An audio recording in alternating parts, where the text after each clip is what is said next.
देश में IAS IPS के कंपटीशन की यूपीएससी के नतीजे सामने आ चुके हैं। 1300 के आसपास सफल उम्मीदवार सामने हैं और ये लोगों ने आज देश का मान आगे बढ़ाया है। लेकिन एक बहुत जबरदस्त ट्रेंड निकल कर आ रहा है साहब, और इसकी चर्चा अपने आप में बहुत आवश्यक है। और वो इसलिए क्योंकि यह माना जाता रहा है कि हमारे देश में अल्पसंख्यकों की जो भागीदारी है शासन में, वो उनकी संख्या के मुताबिक नहीं, बहुत कम है। जैसे कि आप सिख की बात करें, मुसलमानों की बात करें, पारसी की बात करें, बहुत ही कम रिप्रेजेंटेशन है अल्पसंख्यकों का एडमिनिस्ट्रेशन में। लेकिन इस बार यूपीएससी के नतीजों में 5% से भी ज्यादा सक्सेसफुल कैंडिडेट्स आईएएस कैटेगरी में मुसलमान हैं। और यह बताता है कि कितनी बड़ी जागरूकता आज अल्पसंख्यकों के बीच में है कि वो शासन प्रशासन में अपनी हिस्सेदारी को मजबूत करना चाहते हैं। जिस तरह से लगातार एक ये मानसिकता तय कर दी गई थी कि नहीं, अल्पसंख्यक पिछड़ेपन की एक मिसाल है, अल्पसंख्यक का मतलब है कि वो अपने आप को देश से अलग करना चाहते हैं, उनके बीच में पढ़ाई का कोई जज्बा नहीं है। इन तमाम चीजों को आज धता बता रही है ये सफलता, जहां टॉप 100 में आज 5 मुस्लिम स्टूडेंट्स हैं और इनमें महिलाएं बहुत ज्यादा हैं। नौशीन रूहानी, वरहा खान, जुफीशान हक और फैबी रशीद, ये 5 वो नाम मैंने आपके सामने रखे हैं जो टॉप 100 में हैं। इसके अलावा और भी ऐसे कई बहुत बड़े नाम हैं।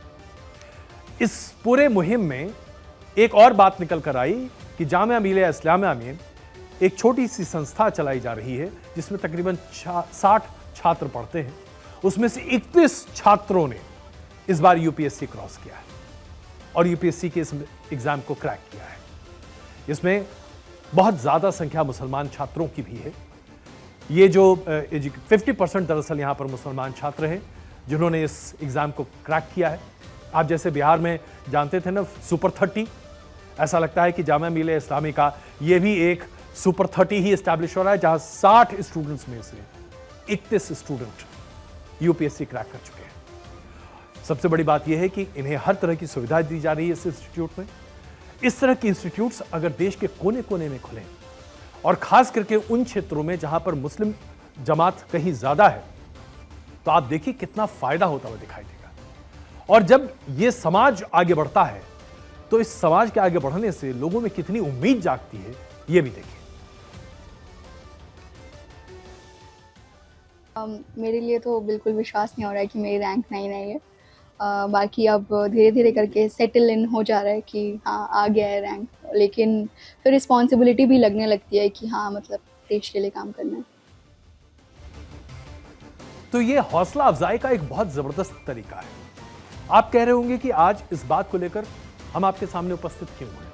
क्योंकि देखिए ट्रेंड अपने आप में बड़ा जबरदस्त है और ये जब स्टैब्लिश होगा तो हमारे देश में समग्र विकास की जो हम परिकल्पना है उससे पूरा करने में निर्णायक तरीके से आगे बढ़ सकते हैं। 2023 में जो कुल प्रत्याशी थे जो सफल हुए थे यूपीएससी में, उसमें 52 मुसलमान हैं, 5.2%।